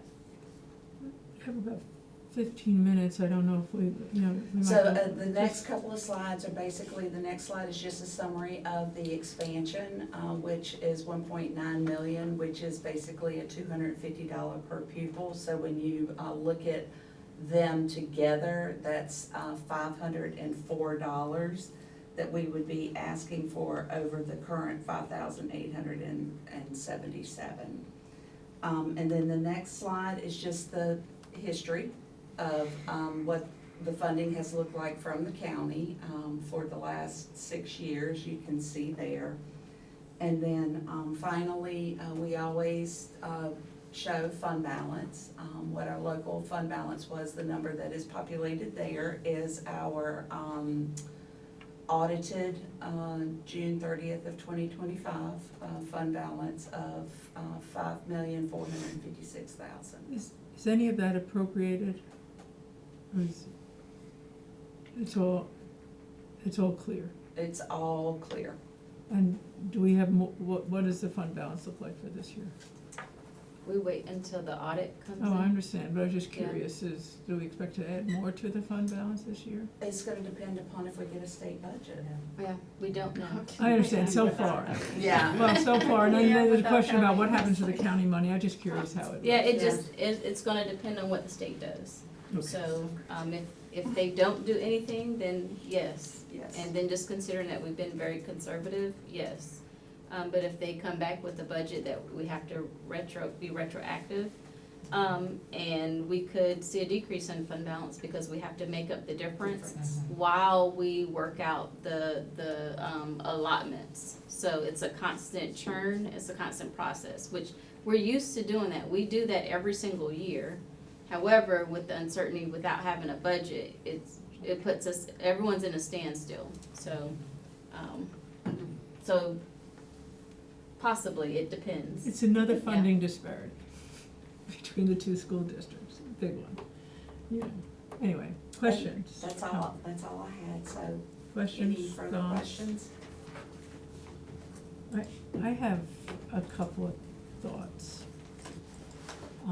It's hard for me to stay calm. I mean, I feel like, first of all, Dr. Jones has done an amazing job managing our staff and budget during enrollment decline. And I just need to, imagine you're a county commissioner and you have the Chapel Hill story and the Orange County School story, and I think it's important for us to distinguish our story.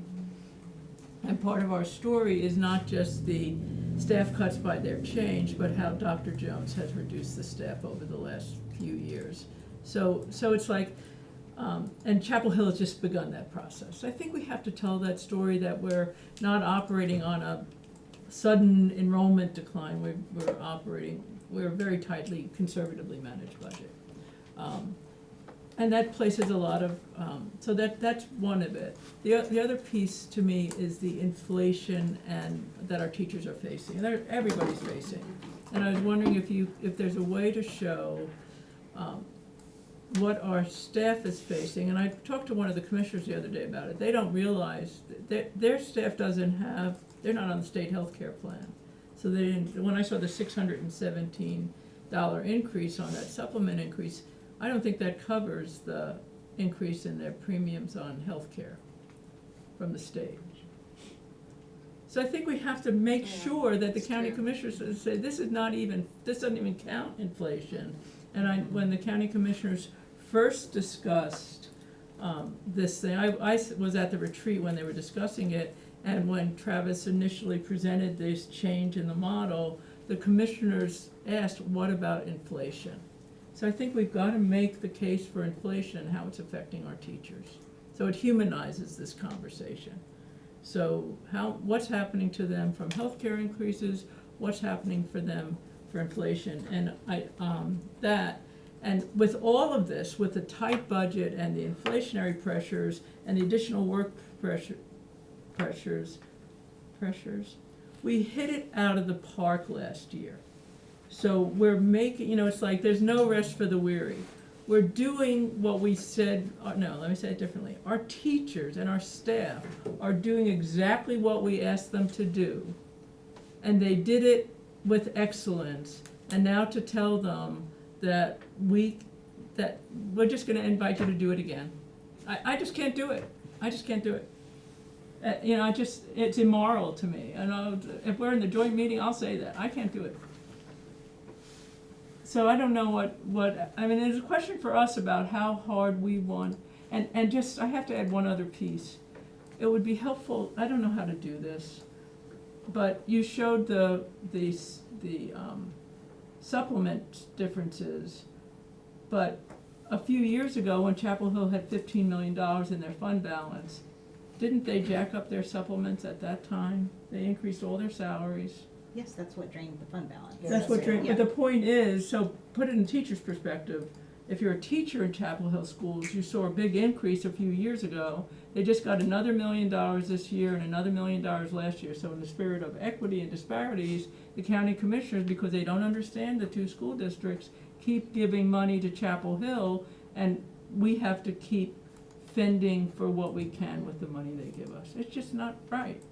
It's just not right. And somehow it would be helpful to have a couple of things in this presentation that showed the challenges that our teachers are facing because of these budget constraints. Not what we're facing as a board, not what you are all facing as executive team, but what are our teachers and our staff facing? Because what does it mean to work for Orange County Schools and not see increases for years? And when was the last time we actually increased supplements? When was I think Carrie, you instigated it when I first came on the board. Remember that we fixed the supplements because teachers were being paid based on years of service with the district.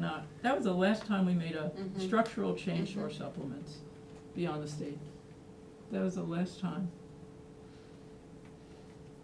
So just gloves off, guys. I mean, that's how I feel, and I put it out there. I'm just wondering how the rest of you feel.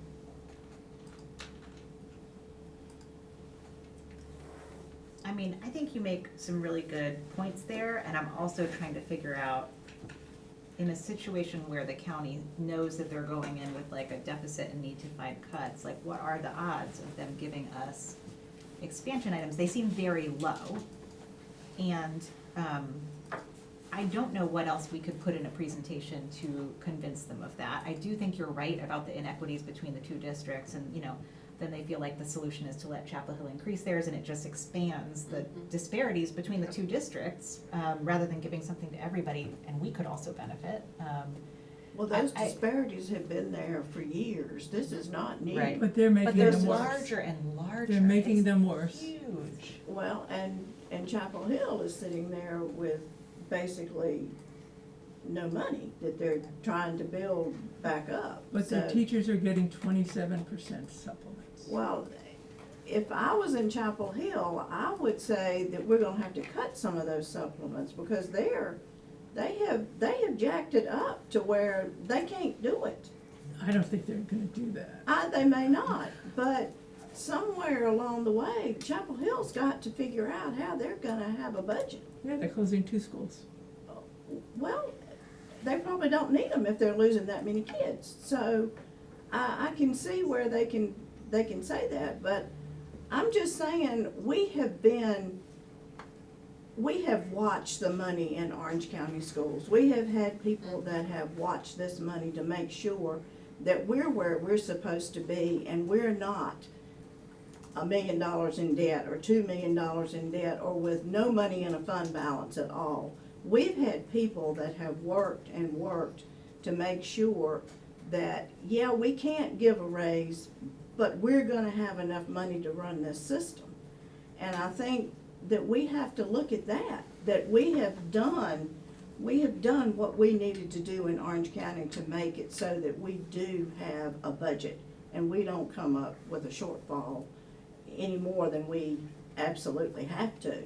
And yeah, I know that teachers need a supplement, I preach that all the time. But if the money's not there, the money's not there. And the county's looking at a $21 million shortfall. I don't see where they're gonna get that unless everybody is playing a part in that, and that means everybody So- in this county. So I just have to in their $21 million shortfall, every employee gets a 3% increase, not like based on state scales. They're not on the state healthcare plan. So the county is paying all their healthcare benefits, that stays constant, I think they have a flat 5% that they contribute. So their employees are not facing the challenges that our employees are facing, and if we don't create visibility to it, then the county won't see it. So I think we have to tell the county, it's not the same to be a county employee versus a school employee, and it's not the same to be a Chapel Hill school employee as it is to ours. And it's up to us to advocate for our employees. We might not get it, but if you don't ask for it, you're not gonna get it. Well, we do advocate, we have advocated. And I don't know that, we can advocate all we want to, but if they've got a $21 million shortfall, I don't see us getting a whole lot That's back after from the their county. expansion budget is funded. That means that And- teachers and- are less important than the new library. That teachers are less important than all these projects that, anyway. Yeah, I mean, I do think that I don't know the pathway to this, but I think that it's the other pieces of the county budget. If they don't want to raise taxes, the way to get there is to cut other things in the county budget outside of Exactly. ours, which are not our domain or expertise, but That's right. someone We can't tell needs to them be what looking cut. at those things. So, that's not us. Like, I worry about painting some dire portrait of what it is like to be a teacher in Orange County schools as part of this presentation. Yeah, I At do the too, same 'cause we time that won't I have think we need teachers to raise tomorrow. supplements, like, I think that there's something about how we talk about this to be thoughtful about. But our teachers, that's what they're talking about, that's how they're talking about it. I'm sorry. That's okay. No, I just think some of the narrative to like elevate, Dr. Jones has, reminded us, and we've known this, that she's been, in very detailed ways, you often give us the specific ways, like this department's got this or this, it's like, it's thorough and consistent across the board. Like our stability is one of our strengths, and we worked really hard to be a stable district in challenging times, and I think that helps us succeed. Kind of similarly, like Durham might be paying more for bus drivers, but I don't see a lot of stability in Durham Public Schools transportation department, And so, like there's something about like stability, and so, and I've gotten worked up at times too about the disparities with Chapel Hill, but I've never found a winning, like there's not a winning way to sell that except to elevate, what we've been able to do and like our like thoughtful frugality and our stability and people wanting to work here. Like I think rather than like, I just think we can't win the argument, which is worth trying to win, but it's hard to win successfully. I agree with you, Carrie, and I would go a step further and say, we should talk about the results we're getting. Mm-hmm. And agree. if you cut us, it will impact that. You keep asking us about tutors, you keep asking us, how do we improve our results? If you cut us, it will change the dynamics. I think that's the thing we need to say, because I they've agree. been asking us, and we came to the table with, hey, we had a really good year because we're got a plan, we're continuing on it. But if you all of a sudden give us a challenge where we have to start cutting staff and programs, it will change our trajectory. And I And to think- your point, where people are happy to be here even though we have these conditions. Right, Yeah. exactly. I think it's, the county could easily could dismiss us with, we give you the highest amount in the state, Yep. and it's up to you on how you spend it, right? The other districts aren't doing that, so you need to figure out how to spend your money better.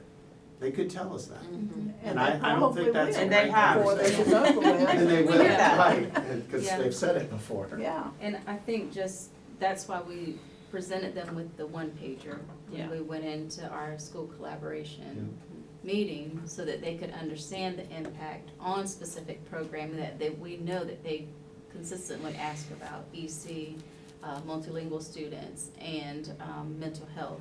We wanted them to see what we're actually spending out of local funding, and not to say that those specific programs will be cut, or that we'll have to cut 13 teachers, but something's gonna have to give, and it's all on this page for you. So, something can be impacted one way or another, so we will look different, if we have to do both, which is why, and I think they heard us at least to the point where the phase-in approach came in, because that was the first time that was stated. So, yes, and yes, and yes. But, how we get there when they have the shortfall, I don't know. But I do think there's some conversation that can be had, to see what we get. And our requests are reasonable. And that's why we kept them that way, because we understand their financial state that they're in. We understand the need to not want to increase, property taxes. And it's not our business to tell them how to do that, but at the same time, to advocate for all of our staff, classified and certified, we wanted to bring something that we felt like was minimal as an expansion, along with the 4%, to kind of help move our staff in a better position. So that's why it's minimal, and I think that's part of it too. We're not asking for astronomical, increases. We're not asking to be equal to someone else around us. We're just asking to give our staff something, so that they can see, without us having to make the cuts, that's going to give them an increase possibly, but it increase their workload at the same time. So I think that's the difficult piece, that if you do it a different way, that it's gonna increase their workload. But if we just receive the deficit, or if they take away funding, and we're seeing it from the federal side and we're seeing it from the state side, we're gonna have to make cuts anyhow, and it's gonna increase their workload. And one thing I left the county with at one point, I think it was in a school collaborative meeting, is they have to think about what you want schools to look like in this county, and in this district, and how far we're willing to go to cut back. What is the value of education for our students? But that gets to the point, and I'm not, the goal is not to make it look dire for our teachers. The goal, because our teachers have done an amazing job. Our teachers have done an absolutely amazing job, and they signed up to do more. But I think the commissioners and the public have to see that our teachers have faced this healthcare increase, that is a substantial cost increase, plus inflation. And I don't know if it's, and I do think, to Dr. Jones' credit, is I don't wanna be, Chapel Hill said that they cut 70 positions, is that what they said, 70 positions last year? Through this process, that's something like that. But we didn't have a sudden 1,500 student decline. So I think the fact that we've been cutting positions, that we've been managing our staffing levels all along, I think we have to make that point, because we don't want them to think that we've got all this room to make big cuts. And we certainly, we don't want them to give Chapel Hill an increase and us not get one, right? I mean, that's the worst case, and that happened last year. But at the same time, when we're saying that our teachers are facing an increase in healthcare, think about all the families in this district that are facing healthcare at the same time. And those families are the ones that are paying the taxes to keep the school system running. So, I mean, there's a double-edged sword here that we can't go out and be telling the community, we got this problem, and there are people in this community that are hurting because of the taxes in Orange County, and leaving Orange County because of the taxes in Orange County. So maybe this would be a good topic for our next meeting. We have another meeting before the budget goes to the public hearing, right? You know, it would be really helpful if we could get some of that additional information, whether or not you put it in or not, the staffing changes over time, and if we could get a sense about how much the healthcare increase costs. And is there anything else anybody wants to see, so that we can have a conversation about what we wanna talk about? It's an important conversation, because this is what the public, you know, it's one thing to say we love our teachers, it's another thing to say we're gonna pay them. Is there anything else anybody wants to see in this for the April committee meeting? I would like to see the breakdown of the charter students and the HES breakdown that y'all did one year. I think we did that in the That fall. was in the ADM report in October. Yeah, I think we reported that in October. Where students are leaving and going. Yeah, there And was an HES HES specific? equivalent. Well, That no, was there kindergarten, just There was kindergarten. two, yeah, there was two. There was the charter by school, and then there was the HES report as well, that just showed which schools they were coming from, and you could see those together. You wanna see for all the grades, not just kindergarten? Because we saw the ADM report just had kindergarten. That would be helpful. Yeah, I mean, and again, it doesn't have to be for. Well, I'm asking if at we some need point. that for the budget conversation. No, I'm trying no, to no. match. No. the I conversations I up. would just like to see that as part of this conversation of the student loss and those kind of things. It helps understand the shifting population.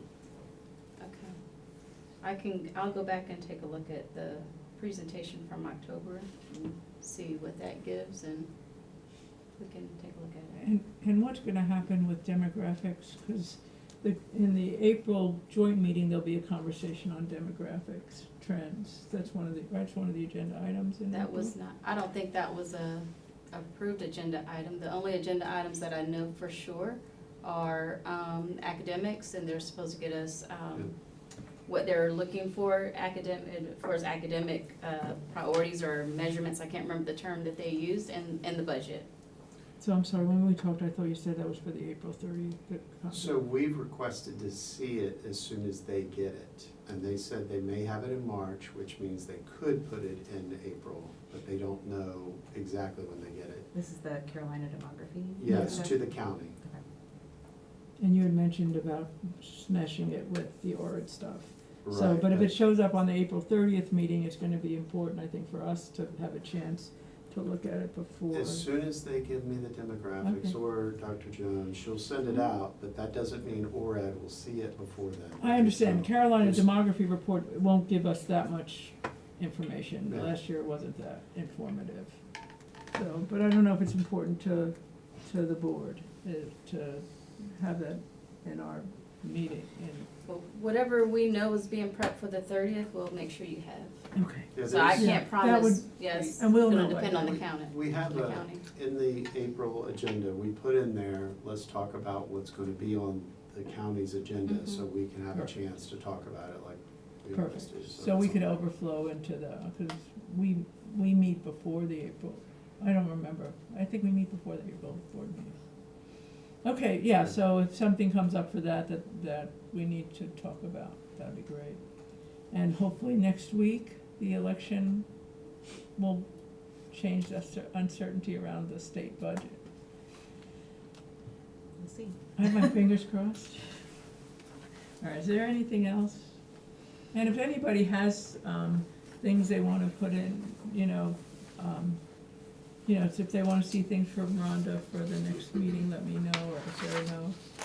Then we'll include it. Yeah, and my preference would be if you send it to me so that I can work with her ahead of the agenda planning, because that only gives us a couple of weeks or so, or less than 2 weeks to prep for that, and it makes it difficult on staff. So if there are specific things, if you send them to me, you can copy Very them, helpful, very that helpful. would be fine.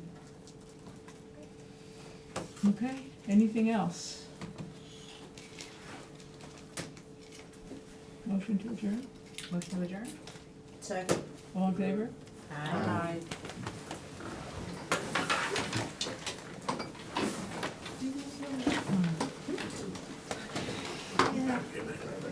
sound like it's